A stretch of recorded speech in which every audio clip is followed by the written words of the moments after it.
আমি একটা সময় খুব খারাপ মানুষ ছিলাম, মাদকের সাথে জড়িত ছিলাম, মাদক সেবন করতাম। আজকে 3 বছর যাবৎ আমি মাদকের কোনো ব্যবসা তো নাই, মাদক সেবনও করি না। ওইটা আমি বুঝতে পারছি ওইটা ভুল পথ বুঝিয়া বাচ্চা কাছেও বড় হয়েছে। তাদের কাছ থেকেও বাঁচতে হইব।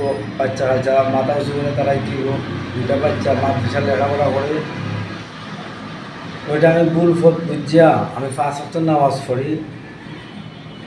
5 ওয়াক্ত নামাজ পড়ি, সৎভাবে জীবনযাপন করার চেষ্টা করতেছি।